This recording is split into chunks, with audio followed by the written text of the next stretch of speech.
The last thing in the last 9 minutes, I guess, that I'm going to go through here is I talked about from a salesperson standpoint doing some basic market research.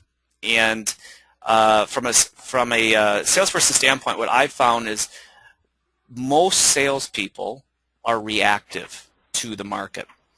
And it always bothered me as a salesperson that I didn't want to be reactive, but I wanted to be more proactive, because when it came down to it, if you look at the 4 P's in marketing, you've got product, place, price, and promotion. Now, from a place standpoint, that's the location within real estate, arguably the most important part of things. So I developed this spreadsheet, and I'm going to send you a copy of all this for a client. And this is something that pretty much all this data comes out of the MLS. And salespeople are in the MLS all the time, so it's readily available information. So I'm going to walk you through what we do with this data and how we make decisions with it. And each week the salesperson just updates this, makes some slight updates, and as we have new homes come on the market, we add them to this, or they go pending, or they close. So on the spreadsheet, it's beginning with the left-hand column here, we're simply going to list out the property. So in this case, this client uses their internal property names and numbers, so B61, WS176. You might use addresses, you might use legal descriptions, whatever you want here. Then in this particular column is the list date. Now there's always the argument in real estate, how soon should I list inventory? Do I wait till it's done? Is it wait till it's half finished? Should I put it on when it's just under construction? Should I list it as a to be built? And then change it to active, under construction, and then completed new construction. So what we're going to do is we're going to track it. There's no right or wrong answer here. I always think that the sooner the better to get it on the market. So we have the list date. Then we create a column for date home was show ready, complete and staged. So this is obviously probably later than when it's listed. So we put a date there. This is a note for Pinterest boards. I think I've explained to all of you, my philosophy is that when a home is under construction, say it's a spec home or a model home or even a customer's home, is that you create a Pinterest board and you upload photos of the plan, of all the selections, and then as the construction is ongoing, you can upload additional pictures of progress photos each week. And then prospects, realtors, anybody that wants to follow that board can. And each week you update it, and then they get a notification that the board has been updated. Probably this, right now, what I would say is one of the single most effective ways to promote a home that's under construction. The reason is because realtors, if they call you up and that home's under construction, they don't want to show it. They want to pass on it. But if you give them a Pinterest board, they see the floor plan and they see the finishes, something otherwise they would never see. So they see the faucets, the light fixtures, the cabinets, they see the flooring, carpeting, everything to do with that particular home. And quick story on this, I had a client with a $1.5 million spec home under construction, sold the home to an out-of-state buyer on a Pinterest board.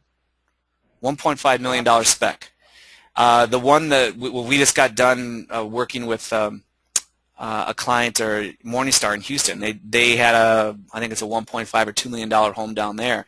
We had hundreds of people following this Pinterest board before the home was completed. So people love it. It works great. And what's that? Take a look at it. Could you send it a link? Yeah, I will send a link for it. Yep, I will send a link for it. Cool. If I could see that, that would help. So the price that I'm listing it at, and I have a little cell note in here. So the current list price. Then I put the land basis in here. So what was the cost of the lot as part of the price? And the thing I'm looking for is the lot to home ratio. In most cases, I want to stay at 25% or less. If I'm going to be greater than 25%, I better have some sort of unique selling proposition, such as acreage or lakeshore. But otherwise, I should be, probably less than 25%. The lower that number, the better, because when the prospect looks at that home, they feel like in this case, wow, there's a lot of home here, because only 19% of the price is actually land. So I'm able to put more house there. Now, these three columns are things that I recommend you update once a month. So if I take a look at where this home is listed, what's the current absorption rate for both new and existing homes? So I'm going to go back and look at all the solds and pendings year to date. So in this case from January 1 through July 10th, all the solds and pendings in the MLS, and I will count those up of homes that are going to be comparable to mine. So it might be new construction, it might be homes that are a couple years old, same general price range, same school district or locale, and I'm going to figure out what the total number is. Then I divide that total number by the months, and I come up with how many homes are selling every month. Once I have that number, I take a look at, okay, how many active brand new homes, not including to-be-builts, do I have, am I competing with? I divide the absorption rate into that, and I come up with my inventory level of new homes. A balanced market is 5.5 months. So if I come up with a inventory level of less than 5.5 months, I'm going to go back here and I want to be more aggressive on my price because I have demand with low supply. If my inventory level is greater than 5.5 months, I'm going to be more conservative with my price. I'm probably going to maybe keep that price lower. I might have to sacrifice some margin knowing that I've got a more difficult market. But I also want to look at used homes. So I'm going to go ahead and I'm going to track what is the inventory level of all the used homes. Because in typically any market, 85 to 95% of all sales are used homes. So the used homes really drive the market.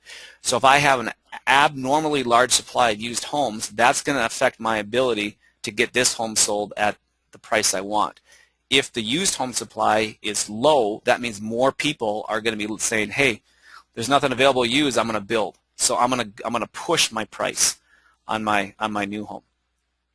Now days on market, this is going to automatically calculate from when I list the date to today's date. So this home here was listed 91 days ago. The average days on market is where I'm going to pull up comparable sales from my locale, just like I did for the inventory level, and I'm going to say, on average, how long does it take a $450,000 house to sell in this locale? So in this example, it's 204 days. So I'm 91 days into this. Even though it seems like this is a long time to get a home sold, comparatively speaking, I'm still well within parameters. So here's a difference between days on market and average days on market. When this gets down to 0 or below, then that's a red flag. It's like this particular home here, this WS176, should have an offer within a week, because on average these homes are selling in 23 days in this locale. How many total showings have I had? So each week I just have my salesperson just take the number of showings and add it to this. How many second showings did I have? How many offers? And then I have a section here just simply for notes. So in this case, B61, it was sold contingent at one point. That contingent buyer canceled, so it's active again. This one is completed. This one's still under construction. This one's completed. But I can put any notes I want in here as a salesperson. So now as a sales manager or an owner, this is something that I look at once a week. And what I'm looking at is what's happening with my inventory levels. Are they going up or down above 5.5 months? What's happening with the used home competitors? How are my homes doing in relationship to what the average days on market is for the solds versus what they actually are here? How many total showings do I have? How many second showings do I have? So on and so forth. And so I use this data to determine the health of all the micro markets that I'm working in.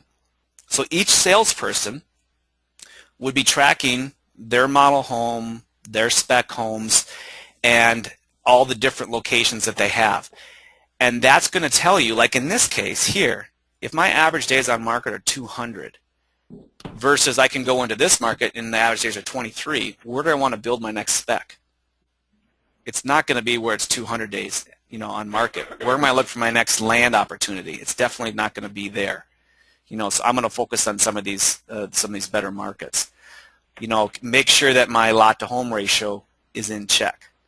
make sure that my inventory levels are not trending up where they're getting dangerous, because then it probably means I have to adjust my price, or I got to go back and I got to improve my product. I got to finish more space or doll up my landscaping, or maybe I need to stage it if it's vacant, that sort of thing.